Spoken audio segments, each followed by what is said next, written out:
Oameni buni, bine vă găsesc al 5-lea episod, nu mai vă țin undeva. Priviți și o să mă filmeze fratele din vie apoi, bun? Apoi o să mă filmez din vie, bun? Cum stau eu pe șezlongul.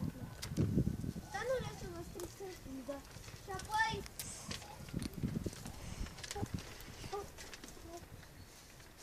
Acum poți să te întorci acolo să mă...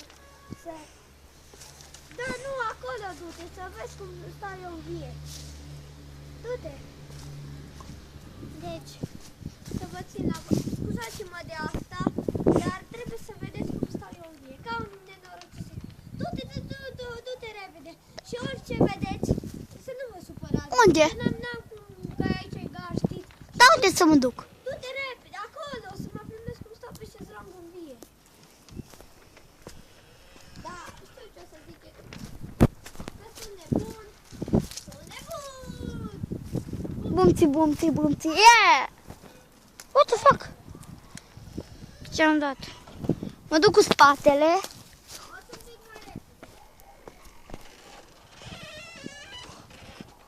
Sper că mă vedeți. Uitați să nu vă mint. Eu vienat. Și priviți șezlongul. Bun, acum nu știu unde e ăla de sus. Și priviți.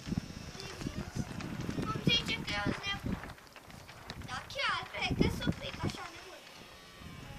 Și priviți. Păcat că n-am filme de comedie, dar filme extra din astea. Asta e. Priviți. Uitați cum stau.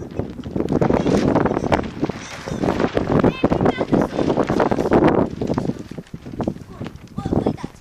Ați văzut în șezlong. Uite șezlongul. Acum o să mă dau un punct. Adică de asta. Bă, la ea meu nu ce dau, nu gata, opresc filmarea. Nu opriți, frate. Nu mă dau în hututul frate meu. O să mă dau între albe. Să vă arăt topoganul cu un pic din vie. Acum o să fie ceva comedian. Ăsta e ca în episodul al doilea, Coborârea. E ca în episodul 2, Coborârea. Da, ăla era ceva amuzant. O, bă, că e picat cu șezlong. Poate să nu mă oblici. Du-te, bă. Topogan!